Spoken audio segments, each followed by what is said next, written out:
Hello प्यारे बच्चों, कैसे हैं आप। मैं डॉक्टर सुशील आपका फिजिक्स में हेल्प चैनल में तहे दिल से स्वागत करता हूं। आजकल हम कर रहे हैं क्लास 11 की केमिस्ट्री को और उसका कर रहे हैं चैप्टर नंबर 4। और आज जो हम करने वाले हैं बहुत ही इंपॉर्टेंट टॉपिक है, वह है हमारा एनसीईआरटी का टॉपिक 4.2, जिसे हम कहते हैं आयनिक या वैद्युत संयोजी बंध। तो प्यारे बच्चों, अगर आपने इस चैप्टर के इससे पहले के वीडियोस नहीं देखे हैं तो प्लीज पहले उन्हें जाकर के अच्छे से देखिए, तो आपको जो सीक्वेंस बाय सीक्वेंस जो वीडियो बने हुए हैं वो आपको अच्छे से समझ में आने वाले हैं। और आप यदि बीच में मिस करेंगे तो हो सकता है आपको समझने में कहीं कोई परेशानी हो। दूसरी बात प्यारे बच्चों, बड़ी मेहनत से मैं कोशिश करता हूं आपको अच्छे तरीके से समझाने की, इसके लिए पूरी मेहनत करता हूं, पर आप लोग बड़ी कंजूसी कर देते हो। आप आराम से वीडियो देखते हो, बहुत से बच्चे लाइक भी नहीं करते। तो मैं नहीं चाहता हर वीडियो में मैं ये कहूं कि प्यारे बच्चों लाइक कीजिए, शेयर कीजिए, सब्सक्राइब कीजिए। एक कॉमन पैटर्न है। आप चाहते हैं मैं आपके लिए और अच्छे अच्छे वीडियो बनाऊं और तेजी से वीडियो बनाऊं, तो प्यारे बच्चों लाइक जरूर कीजिए, उससे हमें ऊर्जा मिलती है। शेयर कीजिए, जिससे अधिक से अधिक व्यूज आएंगे तो हमें लगेगा हमारी कुछ जो मेहनत है वो ज्यादा से ज्यादा बच्चों तक पहुंचेगी, तो हम भी अधिक ऊर्जा से काम करेंगे। और सबसे इंपॉर्टेंट मैं कहता हूं शेयर जरूर कीजिए। शेयर आप करेंगे, सब्सक्राइब तो कर ही रखे होंगे आपने मैक्सिमम ने, लेकिन जब आप शेयर करेंगे तो उससे होगा क्या कि बहुत से ऐसे बच्चे होंगे जो अभी भी सर्च कर रहे होंगे कि हमें फिजिक्स और केमिस्ट्री का कोई प्रॉपर चैनल मिल जाए, कोई ऐसी जगह मिल जाए जहां पर कि हमें ये दोनों हमारी जो सब्जेक्ट है वो कवर हो जाए। तो यदि आप ऐसा करते हैं, शेयर करते हैं, तो उन बच्चों के लिए बहुत फ्रूटफुल होगा जिन बच्चों पे अभी भी एक प्रॉपर चैनल जिन्होंने भी सर्च नहीं किया है। तो बाकी आप लोगों के ऊपर है, आप लोग जैसा रिस्पॉन्स करेंगे मैं भी ठीक उसी प्रकार से आपके लिए मेहनत करूंगा। तो फिलहाल तो मैं अपना 100% दे ही रहा हूं। तो आज का टॉपिक शुरू करते हैं, टाइम वेस्ट नहीं करते हैं। तो हमारा है आयनिक या वैद्युत संयोजी बंध। सबसे पहली बात, आयनिक बॉन्ड या आयनिक बंध किसे कहते हैं। आप जानते हैं आयनों के बीच में जो एक बॉन्डिंग होगी उसी को हम क्या कहेंगे, आयनिक बॉन्ड कहेंगे। अब आयन क्या होते हैं हम जानते हैं। आयन तो हमारे दो ही टाइप्स के होते हैं ना प्यारे बच्चों। एक हमारा होता है धन आयन, जिसे मान लेते हैं ए कह दिया मैंने, ये धन आयन है। एक दूसरा होता है ऋण आयन, मान लेते हैं बी कह दिया हमने, ऋण आयन है। अब एक धन आयन है, एक ऋण आयन है, ये दोनों क्या है, आयन। ये भी हमारा आयन है। कैसा है, धन आयन। और ये दूसरा हमारा क्या है, ऋण आयन। तो एक धन आयन और एक ऋण आयन के बीच में एक वैद्युत बल कार्य करता है, फोर्स ऑफ अट्रैक्शन काम करता है। आप जानते हैं प्रकृति में जो विपरीत चीजें होती है वो हमेशा एक दूसरे को आकर्षित करने की कोशिश करती है। अब यही प्रकृति का नियम है। तो एक धनायन और एक ऋण आयन, इन दोनों के बीच में जब एक बल लगता है तो ये एक दूसरे के समीप आकर के उस फोर्स से क्या हो जाता है, बंध जाते हैं। उस वैद्युत बल से ये क्या होते हैं, आपस में बंध जाते हैं। इसी को हम कहते हैं आयनिक बॉन्ड या फिर कहते हैं वैद्युत संयोजी बंध। तो मुझे लगता है परिभाषा आपको एक कह सकते हैं कि एक जर्नल आपको पता चल गई होगी कि एक धन आयन तथा एक ऋण आयन के बीच में बल लगने के कारण उनके बीच में जो एक बंध का निर्माण होता है उसी को हम क्या कह देते हैं, वैद्युत संयोजी बंध अथवा आयनिक बॉन्ड। अब एक प्रॉपर डेफिनेशन की तरफ चलते हैं। प्रॉपर डेफिनेशन हमारी क्या होती है, परिभाषा। हम परिभाषा इस प्रकार से दे सकते हैं कि परमाणुओं के बीच में इलेक्ट्रॉनों के स्थानांतरण के फलस्वरूप उत्पन्न होने वाले बंध को आयनिक या वैद्युत संयोजक बंध कहते हैं। तो परिभाषा लिखते हैं, फिर उसे और डिफाइन करते हैं। तो हमने क्या कहा, परिभाषा क्या लिखेंगे कि परमाणुओं के मध्य इलेक्ट्रॉनों के स्थानांतरण समझते हो, ट्रांसफर होना, एक से दूसरे में चले जाना इलेक्ट्रॉन का। तो परमाणु के मध्य इलेक्ट्रॉनों के स्थानांतरण के फलस्वरूप उत्पन्न होने वाले आयनों के बीच बने बंध को वैद्युत संयोजी बंध या आयनिक बंध कहते हैं, आयनिक बंध कहते हैं। तो मुझे लग रहा है यह परिभाषा इतनी आपको समझ में आ गई होगी। अब इसमें एक पहला वर्ड देखिए, एक है इसमें आयनिक बंध। तो आयनिक बंध क्यों है? क्योंकि ये आयनों के बीच में लग रहा है, इसलिए इसे आयनिक बॉन्ड कह रहे हैं। दूसरा, इसे वैद्युत संयोजी बंध क्यों कहते हैं? इसे वैद्युत संयोजी बंध प्यारे बच्चों इसलिए कहते हैं क्योंकि दो, हम कह सकते हैं, आवेशों के बीच में जो बल लगता है उसे हम कहते हैं वैद्युत बल। और इस वैद्युत बल की जो आप कह सकते हैं जो फॉर्मूला होता है, आपने छोटी क्लासेस में भी पढ़ा होगा और क्लास 12th में फिजिक्स में बड़ी डिटेल में आपके सामने आएगा। जो फोर्स होता है वैद्युत बल, वो हमारा होता है F बराबर K Q1 Q2 बटे होता है R स्क्वायर। ये हमारा कौन सा बल होता है आप ध्यान रखेंगे, ये होता है वैद्युत बल। जहां Q1 Q2 क्या होता है? दो आवेश होते हैं। तो यहां पर भी ये जो आयंस हैं, एक धन आयन है एक ऋण आयन है, ये क्या है? आवेशी तो हैं। तो इन दोनों के बीच में जो बल कार्य करेगा उसी को हम क्या कहते हैं? वैद्युत संयोजी बंध। उस बल के कारण जो बॉन्ड डेवलप हो रहा है, जो बंध का निर्माण हो रहा है, उसको कहते हैं वैद्युत संयोजी बंध। तो अब आप समझ गए होंगे इसको वैद्युत संयोजी क्यों कहते हैं, क्योंकि उनके बीच में लगने वाला बल क्या है? वैद्युत बल। तो मुझे लग रहा है इतनी बात आपको समझ में आ गई होगी। अब समझते हैं कि वैद्युत संयोजी बल बंध या फिर जो हम कह रहे हैं आयनिक बॉन्ड, इसके बनने के स्टेप्स क्या हैं, किन चरणों के द्वारा एक आयनिक बॉन्ड का निर्माण होता है। तो अगला हम पॉइंट लेते हैं, आयनिक बॉन्ड, आयनिक बंध बनने के चरण, बनने के चरण या स्टेप्स कह सकते हैं। क्या पहला स्टेप्स होगा आप खुद ही सोचिए। आप यदि मेरे यहां पर इस पहले पॉइंट पे ध्यान देंगे तो सबसे पहले मैंने यहां लिखा है एक धन आयन। अब सोचिए धन आयन का निर्माण कैसे होगा, या सेकंड तरीके से समझे तो हमने लिखा है परमाणुओं के मध्य इलेक्ट्रॉनों के स्थानांतरण के फलस्वरूप, ये वर्ड आया स्थानांतरण। अब स्थानांतरण कैसे होगा? स्थानांतरण का अर्थ होता है कि एक चीज एक से जाए और दूसरा उसे ग्रहण कर ले, इसे कहते हैं स्थानांतरण।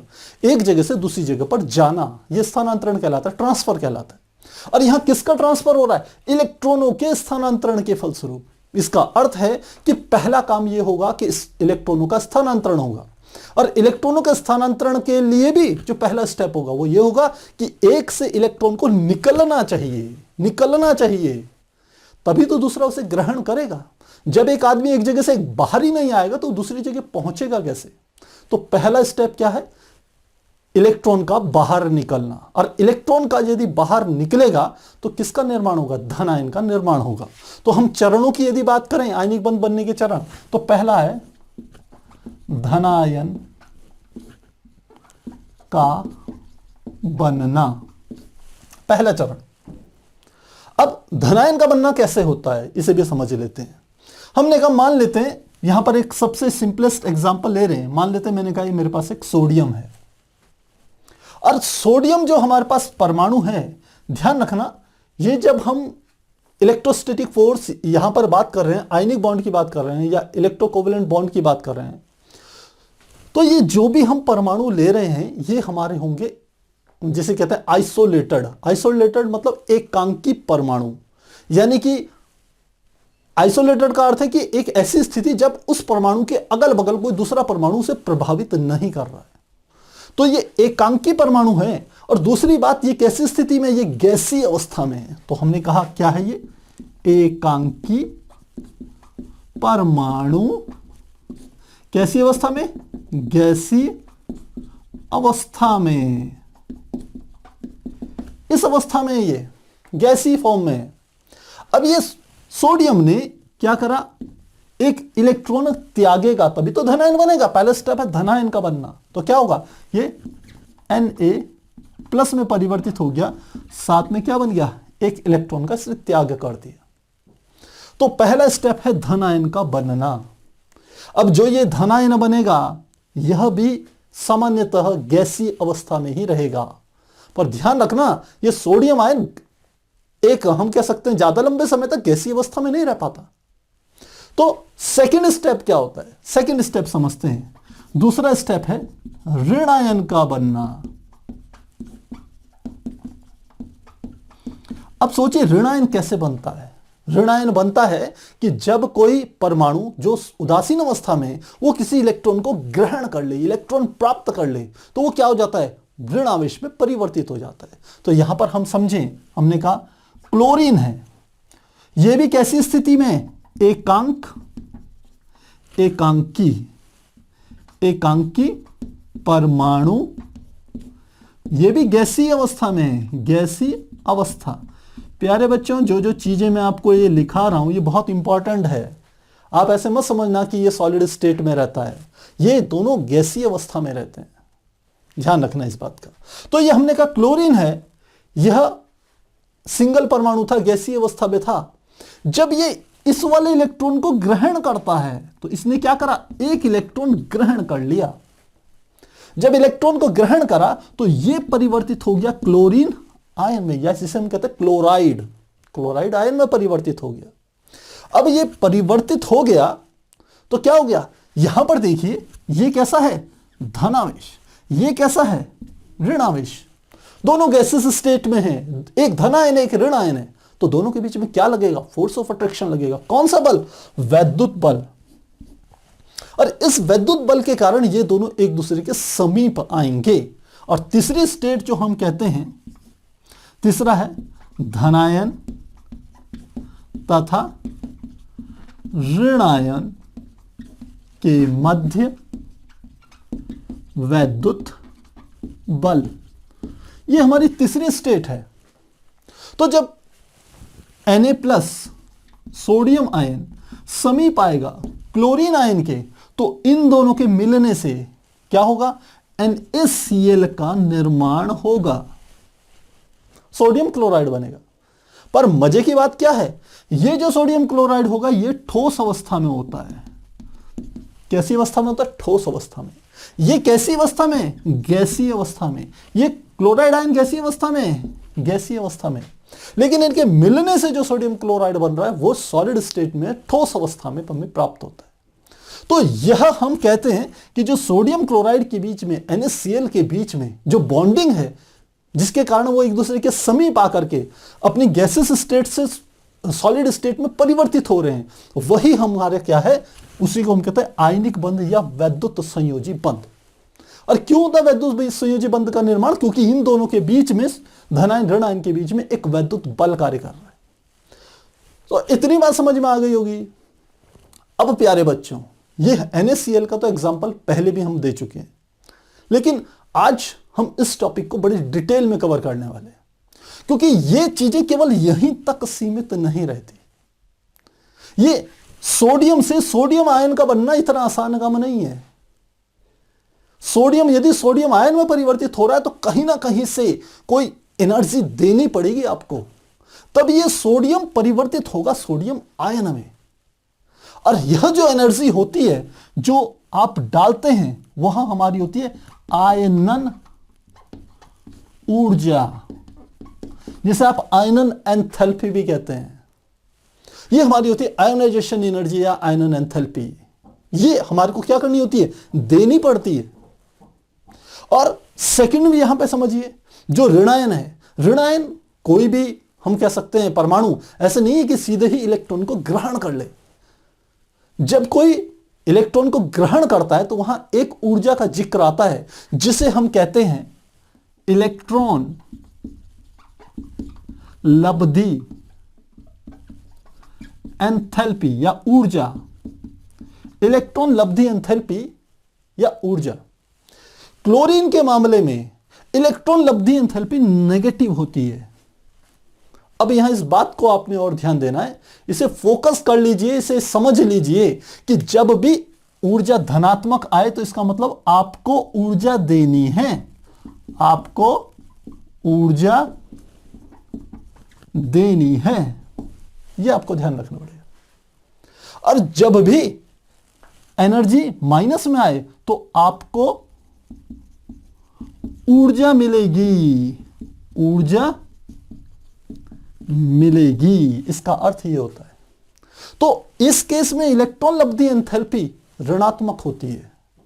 और तीसरी बात, जब ये सोडियम का आयन और क्लोराइड का आयन जब ये एक दूसरे के समीप आकर के जो गैसेस स्टेट में है, जब ये NaCl का एक क्रिस्टल बनाते हैं, ठोस बनाते हैं, एक जालक बनाते हैं, तो यहां पर भी एक एनर्जी डेवलप होती है, एक ऊर्जा निकलती है जिसे हम कहते हैं जालक ऊर्जा। जालक ऊर्जा। तो अब हमने क्या करना है, इस टॉपिक को डिटेल में पढ़ने के लिए आपको इन तीन ऊर्जाओं का अध्ययन करना पड़ेगा। पहली क्या है, आयनन ऊर्जा, दूसरी है इलेक्ट्रॉन लब्धि एंथैल्पी या इलेक्ट्रॉन लब्धि ऊर्जा, और तीसरी हमने कहा क्या है, जालक ऊर्जा।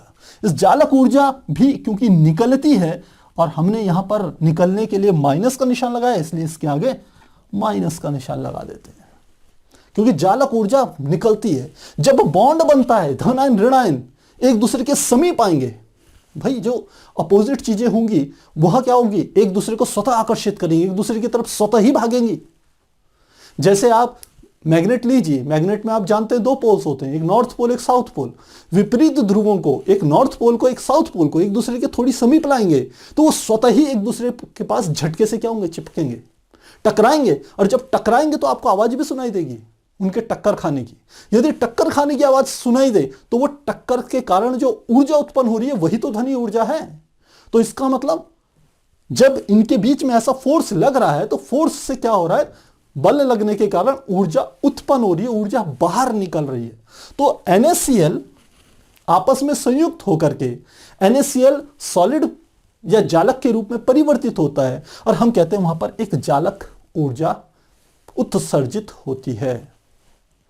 तो मुझे लग रहा है यह बात समझ में आ गई होगी। और हमारे चैप्टर की जो शुरुआत हुई थी, जब हमने यहां पर बात करी थी लुईस डॉट मेथड्स या ऑक्टेट रूल की बात करी थी, तो वहां यही बात तो करी थी कि बंधों के निर्माण यानी कि बॉन्डिंग जो होती है, जो बंध बनते हैं, चाहे वो वैद्युत संयोजक बंध हो चाहे ससंयोजक बंध हो, इन बंधों के निर्माण का मूल कारण यह है कि परमाणु कैसी स्थिति प्राप्त करना चाहते हैं, परमाणु स्थायित्व को प्राप्त करना चाहते हैं। और इसी स्थायित्व को प्राप्त करने के लिए वो क्या करते हैं, बॉन्ड्स बनाते हैं। और जब वो बॉन्ड बनाते हैं तो ऊर्जा रिलीज करते हैं, बाहर निकालते हैं। और जितना ज्यादा किसी कंपाउंड की, किसी यौगिक की, किसी परमाणु की ऊर्जा जितनी कम होगी उतना अधिक वो क्या होगा, स्थायी होगा। तो मुझे लगता है इतनी बात आपको समझ में आ गई होगी। आप इसे नोट कीजिए, फिर हम इन तीनों ऊर्जाओं को डिटेल में पढ़ने वाले हैं। तो आप एक बार नोट कीजिए। तो प्यारे बच्चों, अभी हमने समझा कि आयनिक बंध बनने का पहला जो स्टेप है वह है धनायन का निर्माण, अर्थात कोई भी परमाणु अपने भीतर से इलेक्ट्रॉन को उत्सर्जित करे, यह पहला स्टेप है। क्योंकि यदि इलेक्ट्रॉन का उत्सर्जन नहीं होगा तो ऋणायन भी नहीं बन पाएगा, क्योंकि ऋणायन तो तभी बनेगा ना जब कोई दूसरा परमाणु उस इलेक्ट्रॉन को ग्रहण करेगा। यदि पहला परमाणु इलेक्ट्रॉन देगा ही नहीं तो दूसरा परमाणु इलेक्ट्रॉन लेगा कैसे। तो इसीलिए पहला स्टेप है धनायन का निर्माण। और हमने कहा धनायन के निर्माण में हम यदि एक जर्नल एक कह सकते हैं एग्जांपल लें तो हमने कहा क्या है, धनायन का निर्माण। तो हमने कहा इसमें क्या है, मान लेते हैं कोई एक परमाणु है जो कि कैसी अवस्था में, गैसीय अवस्था में, और यह परिवर्तित हो रहा है A+ में और साथ में एक इलेक्ट्रॉन जा रहा है। और हमने कहा यहां पर इसको क्या देनी पड़ेगी आपको, आयनन ऊर्जा, ये देनी पड़ेगी आपको आयनन ऊर्जा, तभी ये क्या होगा, परमाणु आयनिक अवस्था में परिवर्तित होगा। अब यहां पर बात आ रही है कि आप आयनिक ऊर्जा देना चाह रहे हैं, क्योंकि आयनिक बॉन्ड बनने के 3 स्टेट होगी, पहला धनायन बनना, दूसरा ऋणायन बनना, और तब तीसरा है धनायन ऋणायन के बीच में लगने वाला आकर्षण बल, और जिसके कारण क्या होगा, आयनिक बॉन्ड बनेगा। तो पहला स्टेप है धनायन का निर्माण, और यह तब होगा जब आप आयनन ऊर्जा दोगे। तो आप क्या चाहते हो, ज्यादा ऊर्जा देना चाहते हो अपने से कि कम ऊर्जा देना चाहते हो? अरे भाई, हर आदमी चाहता है मैं अपनी ऊर्जा को कम से कम खर्च करूं और ज्यादा से ज्यादा ऊर्जा मेरे को प्राप्त हो, यही तो हम सब चाहते हैं। और यदि आप ऐसा चाहते हो कि ये आयनन ऊर्जा जो आप दे रहे हो किसी परमाणु को उसके धनायन में परिवर्तित होने के लिए, यदि आप चाहते हो उस आयनन ऊर्जा का मान कम से कम हो, तो आपको पीरियोडिक टेबल में, आवर्त सारणी में ऐसे तत्वों को खोजना पड़ेगा जो आसानी से इलेक्ट्रॉन दे पाए। और आप जानते हो, यदि आपने पिछला चैप्टर पीरियोडिक टेबल्स को अच्छे से समझा हो तो आप जानते हो ऐसे जो तत्व हैं वह हमारे होती हैं धातुएं। धातुओं की एक प्रवृत्ति होती है कि वो इलेक्ट्रॉनों को आसानी से त्यागती हैं। तो इसका अर्थ है कि जो धनायन का निर्माण में ए प्लस में परिवर्तित हो रहा है, ये सारे के सारे क्या होंगे, ये होंगे हमारी धातुएं। और आप जानते हैं जो धातुएं होती हैं, लिख भी लेते हैं यहां, धातुओं लिखते हैं, धातुओं के लिए आयनन ऊर्जा का मान न्यूनतम होता है। इसका अर्थ है कि आप धातु लीजिए, अधातु लीजिए, और तीसरा पीरियोडिक टेबल में हम कहते हैं जो कि हमारी आदर्श गैसें हैं। अब इन तीनों के एक एक परमाणु ले लीजिए गैसीय अवस्था में। अब इन तीनों से एक एक आपको इलेक्ट्रॉन निकालने के लिए ऊर्जा देनी है, उसी को हम क्या कहेंगे, आयनन ऊर्जा। तो किसके लिए आयनन ऊर्जा आपको कम देनी पड़ेगी, सबसे कम आपको देनी पड़ेगी, किसके लिए, धातुओं के लिए, क्योंकि उनकी प्रवृत्ति होती है कि वह अपने अंदर से इलेक्ट्रॉन को निकालना चाहते हैं। वो एक, हम कह सकते हैं, एक स्थायी अवस्था को प्राप्त करना चाहते हैं। अब यहां पर जब शब्द आया आयनन ऊर्जा, तो आयनन ऊर्जा क्या हो? आयनन ऊर्जा की डेफिनेशन हम आपको पहले करवा चुके हैं। आप चाहें तो हम उसको यहां पर दोबारा से एक्सप्लेन करते हैं। आयनन ऊर्जा किसी परमाणु के सबसे बाहरी कक्षा से एक इलेक्ट्रॉन को बाहर निकाल लेने के लिए जितनी ऊर्जा की आवश्यकता होती है, या जितनी न्यूनतम ऊर्जा की आवश्यकता होती है, उसे ही हम उस परमाणु की आयनन ऊर्जा कहते हैं या आयनन एंथैल्पी कहते हैं। तो सरल डेफिनेशन है कि कोई परमाणु है, सबसे बाहर उसके क्या है, एक इलेक्ट्रॉन, उसको आपको बाहर निकालना है। और वो इलेक्ट्रॉन अपने आप बाहर नहीं आएगा। क्यों नहीं आएगा? क्योंकि नाभिक का धनावेश उस इलेक्ट्रॉन पर आकर्षण बल लगा रहा होगा, उसे अपनी ओर खींच रहा होगा। तो आकर्षण बल के विरुद्ध आपको इलेक्ट्रॉन को बाहर निकालना है, तो आपको क्या करना पड़ेगा, ऊर्जा देनी पड़ेगी, लगानी पड़ेगी, तभी तो इलेक्ट्रॉन बाहर निकलेगा। और आप जितनी ऊर्जा लगाओगे वही हमारी क्या कहलाएगी, आयनन ऊर्जा कहलाएगी। तो लिख लेते हैं, किसी परमाणु के सबसे बाहरी कक्षा से इलेक्ट्रॉन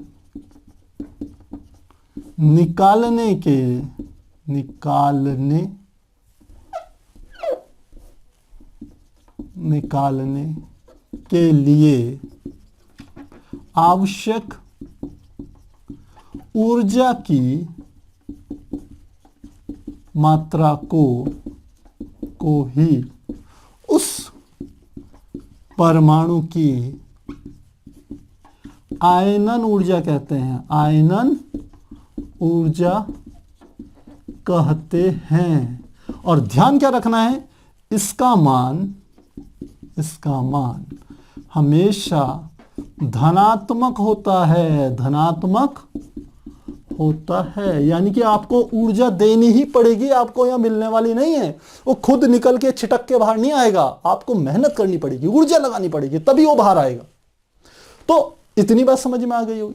अब चाहे तो इसे एक एग्जांपल से समझ सकते हैं। हमने कहा यहां पर एक एग्जांपल ले रहे हैं, हम सोडियम का ले लेते हैं, क्योंकि हम यहां सोडियम की ही चर्चा करने वाले हैं। हमने कहा यह सोडियम है, और सोडियम को क्या दी हमने, आयनन ऊर्जा। आप जानते हैं कैसे स्टेट में, गैसेस स्टेट में, गैसीय अवस्था में है। इसको आयनन ऊर्जा दी तो ये क्या हो गया, सोडियम आयन में परिवर्तित हो गया, साथ में इसने एक इलेक्ट्रॉन उत्सर्जित कर दिया। अब स्ट्रक्चर बनाए समझे, तो हमने कहा सोडियम परमाणु क्रमांक होता है इसका 11, इलेक्ट्रॉनिक विन्यास 281। आपने क्या करा, हमने कहा ये इसका न्यूक्लियस हो गया, ये पहली कक्षा होगी जिसमें 2 इलेक्ट्रॉन है, दूसरी कक्षा होगी जिसमें 8 इलेक्ट्रॉन है, 1 2 3 4 5 6 7 8। ये तीसरी कक्षा हो गई जिसमें एक ही इलेक्ट्रॉन है।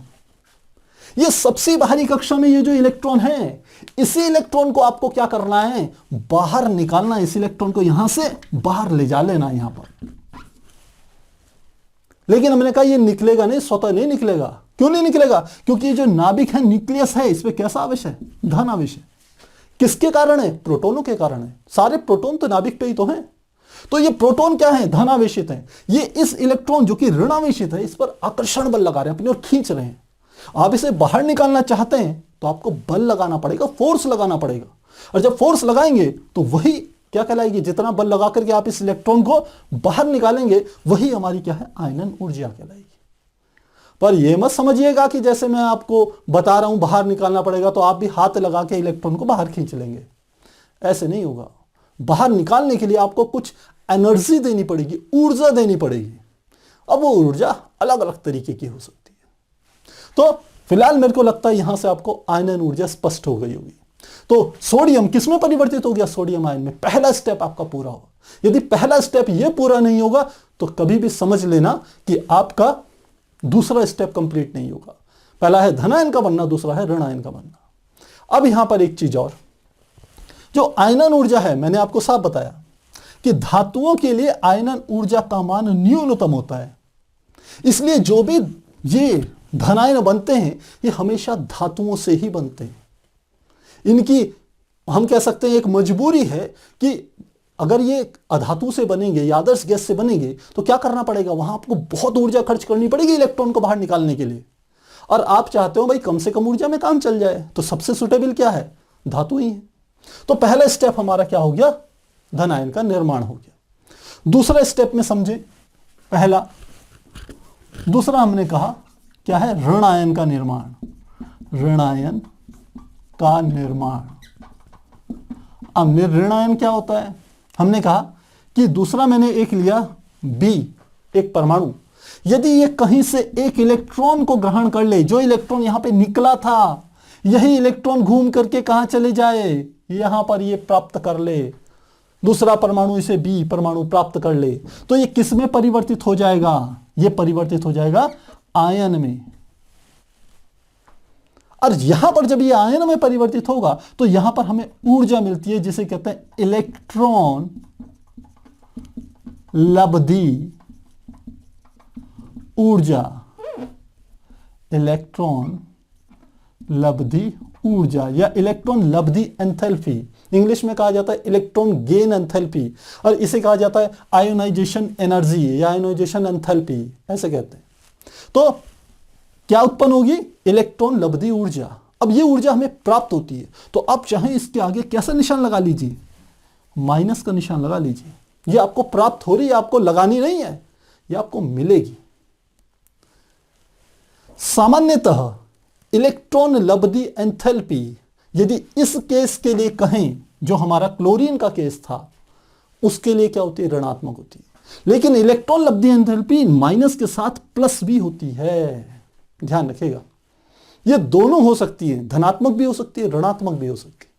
तो अब इसे हम डिटेल में समझते हैं, धनात्मक कब, ऋणात्मक कब, क्यों धनात्मक होती है, क्यों ऋणात्मक होती है, कब ज्यादा ऋणात्मक होगी, कम कम ऋणात्मक होगी, इन सब चीजों को समझते हैं। पहली परिभाषा, इलेक्ट्रॉन लब्धि एंथैल्पी क्या हुई, इलेक्ट्रॉन लब्धि एंथैल्पी। एंथैल्पी मतलब ऊर्जा को ही एंथैल्पी कहते हैं।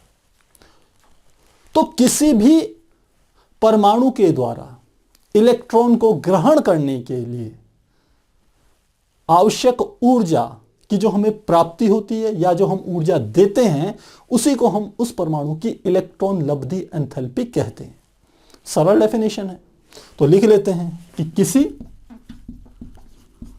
परमाणु द्वारा इलेक्ट्रॉन को ग्रहण करने के लिए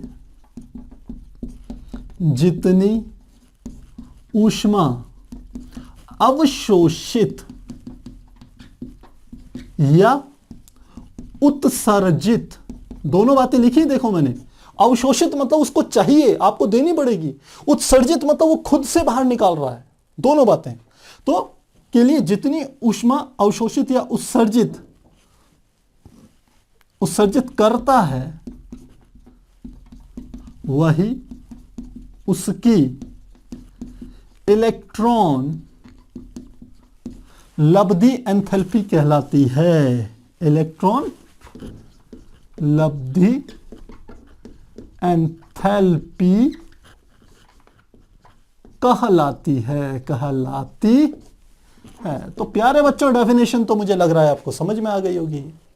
अब बात यह है कि हमने यहां दो निशान लगाए हैं, यहां लिखा है अवशोषित या उत्सर्जित। ये क्या चक्कर है? तो अब इसको समझते हैं। जब कोई भी परमाणु किसी इलेक्ट्रॉन को ग्रहण करता है तो उससे ऊर्जा निकलेगी या उसको ऊर्जा आपको देनी पड़ेगी, यह इस बात पर डिपेंड करता है वो परमाणु है क्या। क्योंकि परमाणुओं के अलग अलग बिहेवियर होते हैं, अलग अलग व्यवहार होते हैं। कुछ परमाणु ऐसे होते हैं जो इलेक्ट्रॉन ग्रहण करने के इच्छुक होते हैं, जो चाहते हैं कि हमें इलेक्ट्रॉन मिल जाए। कुछ ऐसे होते हैं कहते हैं हमें इलेक्ट्रॉन चाहिए ही नहीं। तो आप उसको कितना भी एक प्रकार से आप गिफ्ट दीजिए कि नहीं ले लो ले लो, वो कहेगा मेरे को नहीं चाहिए भाई, चाहिए ही नहीं। तो वहां पर क्या होगा, अगर आपको उसको इलेक्ट्रॉन देना ही है तो आपको क्या करना पड़ेगा, आपको साथ में कुछ ऊर्जा देनी पड़ेगी। तो ये क्या है, इसी को हम क्या कह देते हैं, इलेक्ट्रॉन लब्धि एंथैल्पी। अब समझते हैं ये कब, दोनों केसेस कब कब आते हैं, इसको समझते हैं। सबसे पहले हम बात कर रहे हैं कि इलेक्ट्रॉन लब्धि एंथैल्पी के दो प्रकार। जब लिखते हैं इलेक्ट्रॉन लब्धि एंथैल्पी, इसके दो प्रकार हमने कह दिए। पहली है धनात्मक, जब आपको ऊर्जा देनी है, क्या लिखा मैंने, ऊर्जा देनी है, आप दे रहे हो ऊर्जा तो धनात्मक है। किसके लिए, जब हमारे पास आदर्श गैसें हो, आदर्श गैस कौन से, helium, neon, argon, krypton, xenon, radon. अब ये क्यों नहीं होते इलेक्ट्रॉन लेने के इच्छुक, आपको चैप्टर के स्टार्टिंग से बताया है। इनकी अंतिम कक्षा तो पूर्ण है, इनकी अंतिम कक्षा में 8 इलेक्ट्रॉन है, इनका ऑक्टेट पूरा है। ये कहता है हमें जरूरत ही नहीं है आपके इलेक्ट्रॉन की, आप इलेक्ट्रॉन दोगे तो वो तो हमारे लिए मुसीबत हो जाएगी, क्योंकि उनकी अंतिम कक्षा पूर्ण है। अब अगर नया इलेक्ट्रॉन आएगा तो क्या होगा, वो नया इलेक्ट्रॉन के लिए एक नई कक्षा को उत्पन्न करना पड़ेगा, और नई कक्षा उत्पन्न करने के लिए एक ज्यादा ऊर्जा की आवश्यकता है। तो इसलिए ये कहता है हमें चाहिए ही नहीं भाई। एक तरफ तो सोडियम क्या कर रहा है, अपना इलेक्ट्रॉन भगा रहा है, क्योंकि उसकी लास्ट में क्या है, एक इलेक्ट्रॉन है कक्षा में, वो चाहता है लास्ट का इलेक्ट्रॉन निकल जाए, मेरी कक्षा पूर्ण हो जाए। जब सोडियम इस स्थिति में है Na281, तो अब आप सोचिए सोडियम आयन कैसे बना, इसका इलेक्ट्रॉनिक विन्यास क्या है, 2 और 8 ही तो है। ये लास्ट का इलेक्ट्रॉन तो इसने हटा दिया ना, तभी तो आयन बना। तो इसकी अंतिम कक्षा क्या है, पूर्ण है, फिट फॉर, मजेदार एकदम। तो ये खुश है। अब आप दूसरी तरफ कह रहे हो आदर्श गैस जिसकी पहले से अंतिम कक्षा में 8 इलेक्ट्रॉन है, आप कह रहे हो उसको भाई एक और ले ले। वो क्यों लेगा भाई, वो कहेगा भाई मेरे पास तो पूरा है, तुम इलेक्ट्रॉन देके मेरे लिए और मुसीबत कर रहे हो। तो आपको यदि जबरदस्ती उसको देना है तो आपको ऊर्जा देनी पड़ेगी, नहीं लेना पड़ेगा एकदम। तो इसलिए इनको ऊर्जा देने की आवश्यकता पड़ती है। अब दूसरी तरफ आ जाए, इलेक्ट्रॉन लब्धि एंथैल्पी ऋणात्मक कब होती है। ऋणात्मक मतलब जब आपको ऊर्जा मिलती है, किसको, मैं आपको शब्द यूज कर रहा हूं, यानी कि जब आप कोई इलेक्ट्रॉन ग्रहण कर रहा है तो ऊर्जा निकाल रहा है, उत्सर्जित कर रहा है, उत्सर्जित कर रहा है तो आपको ऊर्जा मिल रही है। वो कब होती है, आपको ऊर्जा कब मिलती है, जब आप किनकी बात करें, हम कहें अधातुओं की बात करें। अधातुएं आपने देखा होगा, लास्ट के जो मटेरियल्स हैं, लास्ट के जो तत्व हैं, जिसमें क्लोरीन है, फ्लोरीन है, आयोडीन है, ये इस तरीके से हैं कि ये चाहते हैं हमें कहीं से इलेक्ट्रॉन मिल जाए, क्योंकि इस कक्षा में जो लास्ट की जो कक्षा है जिसमें क्लोरीन फ्लोरीन आते हैं, इनकी अंतिम कक्षा में केवल 7 इलेक्ट्रॉन होते हैं। इनको अपना ऑक्टेट पूरा करने के लिए केवल 1 इलेक्ट्रॉन चाहिए। तो ये तो ढूंढते रहते हैं कहीं से कोई मिल जाए मिल जाए मिल जाए, और जैसे ही 1 इलेक्ट्रॉन मिला, इनकी कक्षा पूर्ण हुई, ये फटाक से क्या करते हैं, स्थायी अवस्था को प्राप्त करने के लिए अपने भीतर से बहुत सारी ऊर्जा बाहर निकाल देते हैं। अब जब ऊर्जा बाहर निकाल दी तो आपको क्या होगी, ऊर्जा मिलेगी वहां पर। तो मुझे लग रहा है थोड़ा सा आपको समझ में आ रहा होगा कि जो हमारे पास यहां पर इसका एग्जांपल हमने दिया आदर्श गैस, और इसका एग्जांपल हमने क्या दिया, अधातुएं। कौन सी, क्लोरीन, फ्लोरीन। ये तो चाहती है ना कि कहीं से मिल जाए। और केवल ऐसा नहीं है कि ये केवल अधातुएं ही में ही ये धनात्मक होगा, सॉरी ऋणात्मक होगा। अधातुओं के साथ साथ धातुओं में भी ये धातुएं भी इसी श्रेणी में आती हैं। यानी कि धातुएं भी यदि इलेक्ट्रॉन ग्रहण करती है तो वह भी कुछ मामलों में हम कह सकते हैं ऊर्जा को उत्सर्जित करती है, ऊर्जा निकालती है। तो यहां तो हमें साफ पता चल गया कि आदर्श गैस को यदि इलेक्ट्रॉन दोगे तो आपको ऊर्जा खुद से देनी पड़ेगी, लेकिन यहां पर आपको अधातु और धातुओं के केस में ऊर्जा प्राप्त हो रही है। अब यहां पर ऊर्जा का प्राप्त होना यह डिपेंड करता है कि आपको कितनी ऊर्जा मिलेगी। यह इस बात पर निर्भर करेगा कि आप अधातु को इलेक्ट्रॉन दे रहे हैं या फिर धातु को इलेक्ट्रॉन दे रहे हैं। इलेक्ट्रॉन गेन या इलेक्ट्रॉन कौन प्राप्त कर रहा है, अधातु कर रहा है या धातु कर रहा है, क्योंकि इसी बात पर डिपेंड करेगा कि आपकी जो ऊर्जा निकलेगी वो कम होगी या ज्यादा होगी। तो इस चीज को समझने के लिए हमें एक और गुणधर्म की चर्चा यहां पर करनी है, जिसे हम कहते हैं इलेक्ट्रॉन एफिनिटी, या जिसे कहते हैं इलेक्ट्रॉन बंधुता। इस चीज को हमने क्या समझना है, इलेक्ट्रॉन बंधुता, जिसे कहते हैं इलेक्ट्रॉन एफिनिटी। इलेक्ट्रॉन एफिनिटी क्या होती है, इलेक्ट्रॉन बंधुता? इलेक्ट्रॉन बंधुता का अर्थ होता है कि कोई भी परमाणु इलेक्ट्रॉन को लेने में कितना सहज महसूस करता है, वो कितना चाहता है कि मुझे इलेक्ट्रॉन मिल जाए। ये डिपेंड करता है उसकी स्टेट पर कि वो किस अवस्था में है। जैसे आदर्श गैस की बात करें तो ये तो कहता है मुझे इलेक्ट्रॉन चाहिए ही नहीं, इसकी इलेक्ट्रॉन बंधुता मान लीजिए नेगेटिव है, ये चाह नहीं रहा है कि मुझे इलेक्ट्रॉन प्राप्त हो। लेकिन धातुएं तथा अधातुएं दोनों चाहती हैं कि हमें इलेक्ट्रॉन मिल जाए, पर इन दोनों में भी एक डिफरेंस है। धातुओं की सामान्य प्रवृत्ति होती है इलेक्ट्रॉन को देने की, तो ये इलेक्ट्रॉन को लेते समय ज्यादा खुश नहीं होती। भाई मिल गया तो ठीक है, नहीं मिला तो मुझे जरूरत नहीं, मेरी तो प्रवृत्ति है क्या देने की। कौन कहता है, धातुएं। लेकिन अधातुओं की प्रवृत्ति क्या है, इलेक्ट्रॉन को लेने की बेसिक प्रॉपर्टी है उनकी, वो उनकी प्रवृत्ति है, मूल प्रवृत्ति है कि वो चाहते हैं इलेक्ट्रॉन मिल जाए, हमारा ऑक्टेट पूरा हो जाए। तो हम जब जैसे कहते हैं ना, वो बिल्कुल जान लड़ा करके किसी चीज को प्राप्त करने की जो स्थिति होती है वो किसके अंदर है, अधातुओं के अंदर है, कि किसी भी तरीके से चाहते हैं मुझे इलेक्ट्रॉन मिल जाए। और धातुओं का क्या है, मिल गया तो ठीक, नहीं मिला कोई बात नहीं।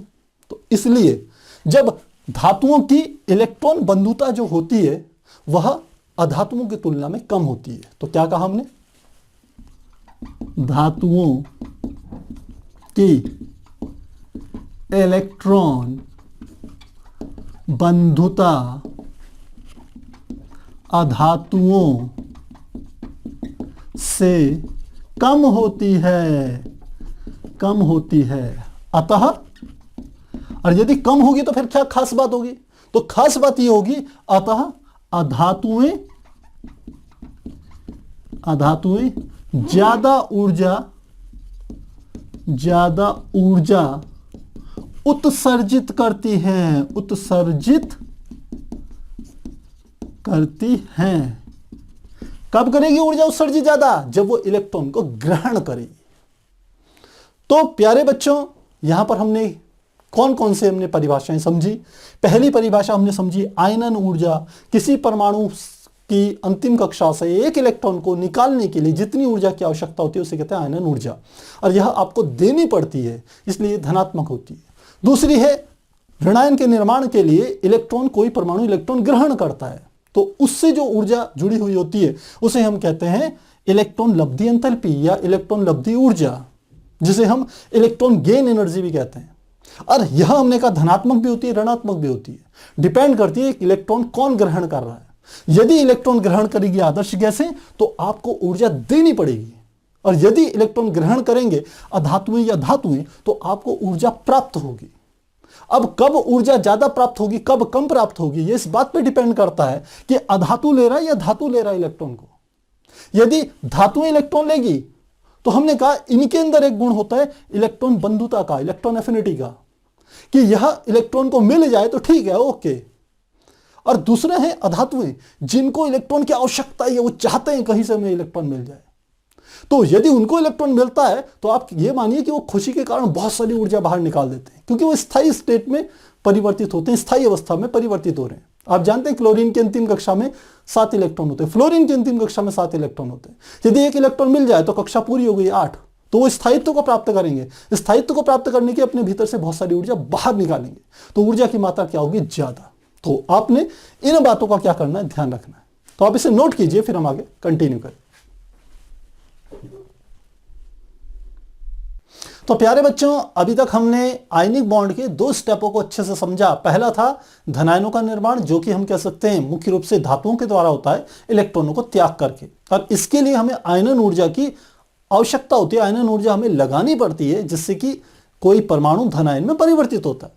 सेकंड स्टेप हमने देखा कि पहले स्टेप में जो इलेक्ट्रॉन निकलता है उसे कोई दूसरा परमाणु ग्रहण करता है, और ये ग्रहण करने वाला परमाणु सामान्यतः क्या होते हैं, अधातुएं होती हैं, जो कि ग्रहण करती हैं, और इस स्थिति में एक ऊर्जा अवशोषित होती है या उत्सर्जित होती है, जिसे हम कहते हैं इलेक्ट्रॉन लब्धि एंथैल्पी।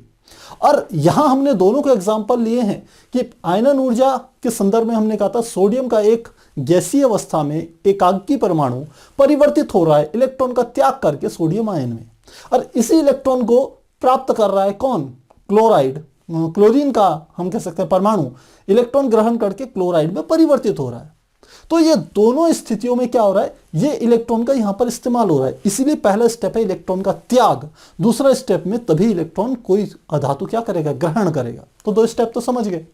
अब इनको यदि समराइज किया जाए, इनको जोड़ा जाए, तो हमारा जो तीसरा स्टेप आता है वो होता है, देखिए इलेक्ट्रॉन तो यहां पर इस इलेक्ट्रॉन का तो इस्तेमाल कहां हो गया, यहां पर हो गया। तो अब क्या बचा, एक तो सोडियम आयन बच गया और एक क्लोराइड आयन बच गया। तो ये एक दूसरे के समीप आते हैं, ये sodium ion plus chloride ion, और इससे किसका निर्माण हो गया, सोडियम क्लोराइड का निर्माण हो गया। आप ध्यान रखिएगा, ये भी गैसीय अवस्था में होता है, ये भी गैसीय अवस्था में, लेकिन ये कैसी स्थिति में होता है, ठोस अवस्था में, यानी कि सॉलिड स्टेट में होता है। आप जानते हैं नमक ठोस अवस्था में तो होता है। और जब ये बंध का निर्माण करते हैं तो इसी समय जो ऊर्जा उत्पन्न होती है उसे हम कहते हैं जालक ऊर्जा, जालक ऊर्जा, जिसे हम जालक एंथैल्पी भी कहते हैं। अरे क्योंकि ये उत्पन्न हो रही है और उत्पन्न को हम सामान्यतः माइनस से रिप्रेजेंट कर रहे हैं, इसलिए हम माइनस जालक ऊर्जा लिखेंगे।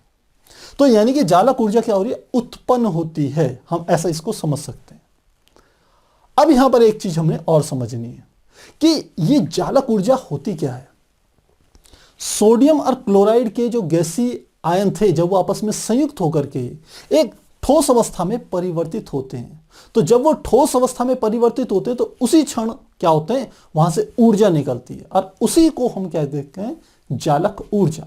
यानी कि जालक के निर्माण के लिए कोई भी हम कह सकते हैं, ये चाहे रासायनिक सूत्र ही है, ये जिस ऊर्जा को उत्सर्जित करके एक स्थायी अवस्था को प्राप्त करता है, वही उत्सर्जित ऊर्जा जालक ऊर्जा कहलाती है। और क्रिस्टलों का निर्माण, ये जो ठोस अवस्था, एक स्पेशल चैप्टर है क्लास 12th का पहला, तो वहां पर इसे डिटेल में आप अगले साल पढ़ेंगे। तो फिलहाल आपने ये समझना है कि ये गैसीय आयन परिवर्तित हो रहे हैं एक सॉलिड हम कह सकते हैं के रूप में, और जालक ऊर्जा आप समझ सकते हैं, ठोस है तो उसकी एक जालक ऊर्जा होगी। तो मुझे लगता है इतनी बात आपको समझ में आ गई होगी। अब यहां पर एक इंपॉर्टेंट बात आती है, यहां पर मुख्य रूप से 3 ऊर्जाओं की बात हो रही है। पहली ऊर्जा आप देखिए आयनन ऊर्जा, दूसरी ऊर्जा इलेक्ट्रॉन लब्धि एंथैल्पी, और तीसरी ऊर्जा है जालक ऊर्जा। इसमें से ये 2 ऊर्जाएं क्या है, माइनस में, यानी कि ये क्या हो रही है, उत्सर्जित हो रही है। और एक ऊर्जा है आयनन ऊर्जा, जो कि आप क्या कर रहे हो, लगा रहे हो, आप खर्च कर रहे हो। तो अब यदि आप चाहते हो ये प्रोसेस स्वतः ही चलता रहे, स्वतः ही सोडियम का परमाणु इलेक्ट्रॉन का त्याग करे और धन आयन में परिवर्तित हो जाए, स्वतः ही क्लोरीन का परमाणु इलेक्ट्रॉन को ग्रहण करके क्लोराइड आयन में परिवर्तित हो जाए, फिर सोडियम का धन आयन क्लोरीन के ऋण आयन के साथ, क्लोराइड के ऋण आयन के साथ संयुक्त होकर सोडियम क्लोराइड का एक कह सकते हैं ठोस अवस्था में परिवर्तित हो जाए। यदि आप चाहते हैं स्वतः ही ये हो, तो उसके लिए एक कंडीशन है। उसके लिए कंडीशन क्या है कि ये जो ऊर्जाएं हैं, कौन कौन सी, इलेक्ट्रॉन लब्धि एंथैल्पी तथा जालक ऊर्जा, किस किस को कहा मैंने, जालक ऊर्जा प्लस इलेक्ट्रॉन लब्धि एंथैल्पी, इन दोनों का मान बड़ा होना चाहिए किससे? आयनन ऊर्जा से, आयनन ऊर्जा से। क्योंकि आयनन ऊर्जा आप खर्च कर रहे हैं, ये ऊर्जाएं आपको मिल रही है। यदि इस ऊर्जा का मान ज्यादा होगा तो हर स्टेप में इतनी ऊर्जा उत्पन्न होगी कि वह ऊर्जा स्वतः ही आयनन ऊर्जा के रूप में परिवर्तित हो जाएगी और फिर से क्या हो जाएगा, एक नया सोडियम का परमाणु सोडियम आयन में परिवर्तित होता रहेगा और यह प्रक्रिया चलती रहेगी। लेकिन यदि यह ऊर्जा कम हो गई, इस ऊर्जा का मान हो जाए ज्यादा, तो आप समझ सकते हो आपको बार बार ऊर्जा देनी पड़ेगी। और बार बार ऊर्जा आप कब तक दोगे? तो इसलिए यह कहा जाता है कि जालक ऊर्जा और इलेक्ट्रॉन लब्धि एंथैल्पी जो ऊर्जा है हमारी, इस दोनों का मान ज्यादा होना चाहिए आयनन ऊर्जा से। यानी कि आपको ऊर्जा ज्यादा प्राप्त हो और आप कम ऊर्जा खर्च करें, यह प्रोसेस इसमें होना है। तो प्यारे बच्चों, मुझे लगता है यह चीज आपको समझ में आ गई होगी। यहां पर एक बात जो आती है वह हमारी आती है जालक ऊर्जा की। आखिर जालक ऊर्जा होती क्या है? तो अब हमारा जो एनसीईआरटी का अगला टॉपिक है वह हमारा है जालक ऊर्जा। तो हमारा एनसीईआरटी का नेक्स्ट टॉपिक संख्या हम देख लेते हैं क्या कौन सा है। यह है 4.2.1 4.2.1 जो कि हमारी है जालक ऊर्जा, जिसे हम जालक एंथैल्पी भी कहते हैं। तो जालक ऊर्जा की परिभाषा बिल्कुल आप यहां से निकाल सकते हैं। देखो क्या है रिएक्शंस, यह है Na plus plus Cl minus से क्या उत्पन्न हुआ, NaCl प्लस जालक ऊर्जा। अब यहां पर यदि स्टीक्योमेट्री की बात यदि हम करें तो हम कहें यदि सोडियम आयन कितने हैं, 1 मोल, क्लोराइड आयन कितने हैं, 1 मोल, इससे NaCl जो बन रहा है वो कितना हो, 1 मोल, तो ये जालक ऊर्जा की डेफिनेशन है। परिभाषा कैसे देंगे कि 1 मोल धन आयन को 1 मोल ऋण आयन के साथ जो कि गैसीय अवस्था में है संयुक्त होकर के जब वो 1 मोल जालक का निर्माण करते हैं तो उस स्थिति में जो ऊर्जा उत्पन्न होती है, जितनी ऊर्जा की मात्रा उत्पन्न होती है, उसी को हम क्या कहते हैं, जालक ऊर्जा। तो यह परिभाषा है। और इसकी विपरीत परिभाषा भी दे सकते हो कि इधर से इधर भी करेंगे तो भी वही बात है कि 1 मोल हम कह सकते हैं, जैसे सोडियम क्लोराइड लिया, 1 मोल सोडियम क्लोराइड को 1 मोल सोडियम तथा 1 मोल क्लोराइड आयन में परिवर्तित करने के लिए आपको जितनी ऊर्जा देनी पड़ेगी, खर्च करनी पड़ेगी, उसे हम कहेंगे जालक ऊर्जा। मेरी बात समझ रहे होंगे। इस प्रोसेस से इस प्रोसेस में जाएंगे तो आपको जालक ऊर्जा मिलेगी। यदि इस सोडियम क्लोराइड को आप किस में परिवर्तित करेंगे, सोडियम और क्लोराइड के आयन में परिवर्तित करेंगे, तो आपको ऊर्जा खर्च करनी पड़ेगी। कैसे करनी पड़ेगी? अब ये आपके पास नमक है, इसे आप आयन में परिवर्तित करेंगे तो कैसे करेंगे? सीधे इनको क्या कर दीजिए, गर्म करना शुरू कर दीजिए। आप गर्म करते चले जाएंगे तो क्या हो जाएगा, थोड़ी देर में ये मेल्ट हो जाएगा। जब ये हाई टेम्परेचर पे मेल्ट होगा तो जो मेल्ट हुआ होगा वो तो सोडियम और क्लोराइड के आयन ही तो होंगे, तो वो सोडियम के आयन अलग, क्लोराइड के आयन अलग, और जितनी ऊर्जा आपने ऊष्मा के रूप में दी उसको गलाने में, नमक को गलाने में, वही क्या होगी, जालक ऊर्जा होगी। तो परिभाषा चाहे इधर से इधर दीजिए चाहे इधर से इधर दीजिए, एक ही बात है। तो हम परिभाषा लिख रहे हैं यहां पर। हमने कहा कि यदि एनसीईआरटी के अकॉर्डिंग चलें तो हम परिभाषा को इधर से इधर की ओर परिवर्तित करके लिखते हैं कि हम लिखते हैं, या ऐसे लिख लेते हैं कि किसी 1 मोल धनायन को 1 मोल ऋण आयन जो कि गैसीय अवस्था में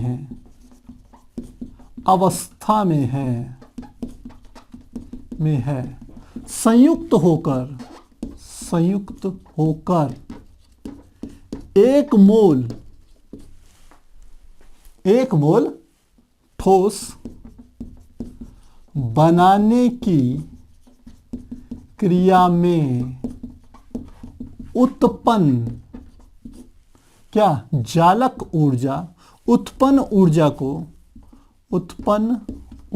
को जालक ऊर्जा कहते हैं, जालक ऊर्जा कहते हैं। तो मुझे लगता है ये बात समझ में आ गई होगी कि किसी एक मोल धन आयन को एक मोल ऋण आयन जो कि गैसीय अवस्था में है, ब्रैकेट में कर दिया, ऋण आयन, एक मोल धन आयन को एक मोल ऋण आयन के साथ और लिख लेते हैं, संयुक्त होकर एक मोल ठोस बनाने की क्रिया में उत्पन्न ऊर्जा को जालक ऊर्जा कहेंगे, यानी कि लैटिक एनर्जी कहेंगे।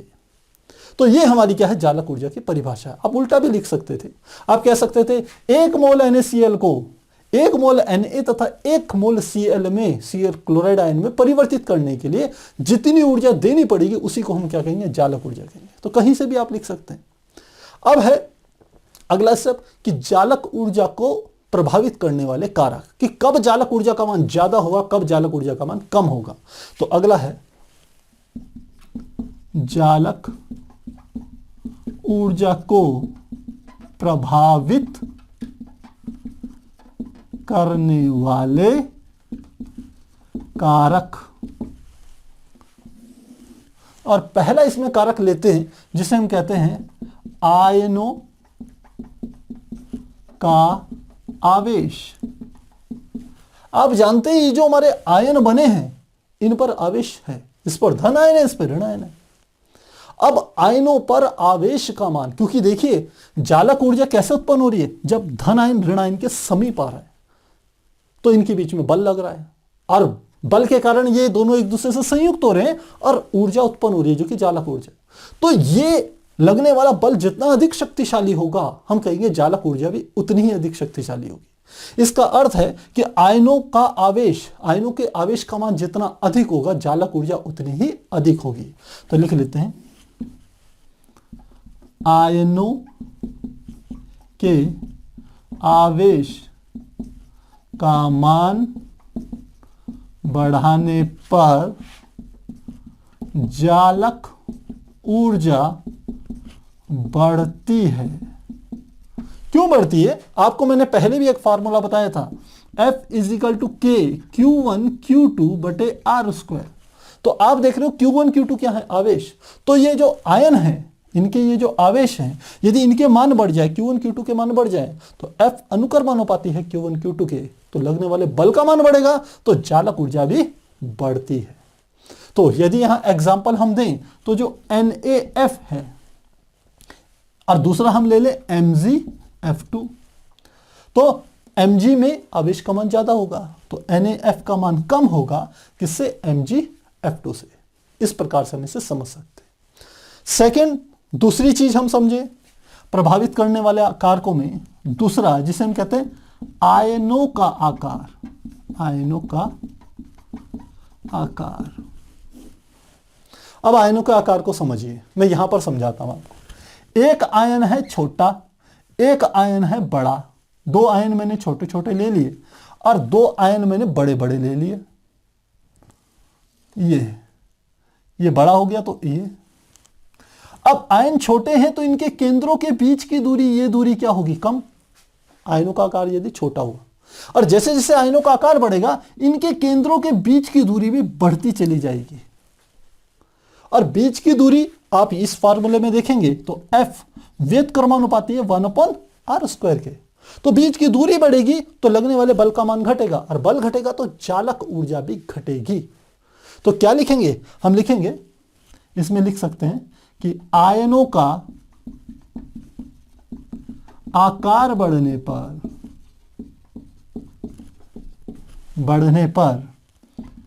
जालक ऊर्जा घटती है। मुझे लग रहा है आपको यह बात समझ में आ गई होगी।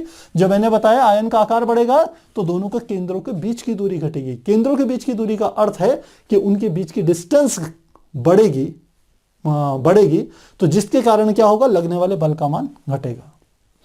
तो आकार बढ़ा तो केंद्रों के बीच की दूरी बढ़ गई, यानी कि R का मान बढ़ गया, और फॉर्मूले में R और बल का व्युत्क्रमानुपाती का संबंध है, वर्ग व्युत्क्रमानुपाती का। तो दूरी बढ़ेगी तो बल घटेगा, बल घटेगा तो जालक ऊर्जा घटती है। तो इन दो बातों का आपने और ध्यान रखना है। तो प्यारे बच्चों, आज हमने समझा कि आयनिक बॉन्ड क्या होते हैं, उसको डिटेल में समझा। साथ ही हमने समझा कि इस प्रोसेस में, आयनिक बॉन्ड बनने के प्रोसेस में कौन कौन सी ऊर्जाएं एसोसिएटेड यानी कि जुड़ी हुई होती है। पहली थी एक आयनिक, जिसे हम आयनन ऊर्जा कहते हैं। दूसरी हमारी थी इलेक्ट्रॉन लब्धि एंथैल्पी। तीसरी हमारी थी जालक ऊर्जा। तो मुझे लगता है तीनों चीजें आपको अच्छे से समझ में आ गई होगी ऊर्जाओं के संदर्भ में।